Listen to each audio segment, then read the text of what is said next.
এই তো গেল ওই প্লট এবং নাগরার গল্প আসে।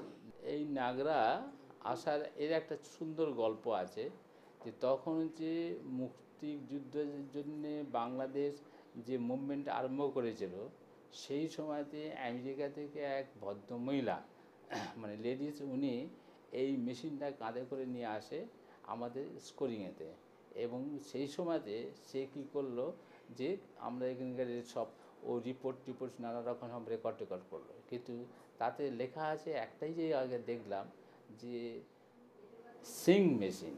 সিং কথাটা যখন বললো আমাদের মধ্যে একটা কিউরিওসিটি হলো যে সিংটা নিশ্চয়ই তাহলে এটা 35 সিং চলে।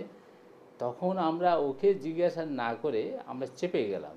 চেপে যাওয়ার পরে আস্তে আস্তে আমরা যে খোঁজ খবর নিলাম দেখলাম যে এটা হচ্ছে সুইজারল্যান্ডে এটা হচ্ছে 4.2 নাগরা এটা সিংকে চলে। অতএব 35 তখন এই 35 এই নাগরাই তখন আউটডোরে ইউনিটে কাজ করতে আরম্ভ করলো। করার সময়তে এখন সুবিধে হলো যে যত সব বাইরের নয়েজ বা ওই ক্যামেরার নয়েজ যাই কিছু হোক না কেন এটা আর তখন আর কোনো আর্টিস্ট এটা ভূক্ষেপ করলো না, বলে ঠিক আছে সব আমরা ডাবিং করে নেবো।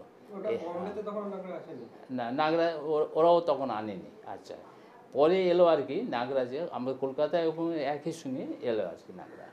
তখন আসতে তখন ওরা এ করলো কিন্তু ওরা একদম ড্রাইভিংটাই কিন্তু কম্পালসারি করে নিল বম্বেতে, আমরা এখানেতে পরে লেট করলাম। কিন্তু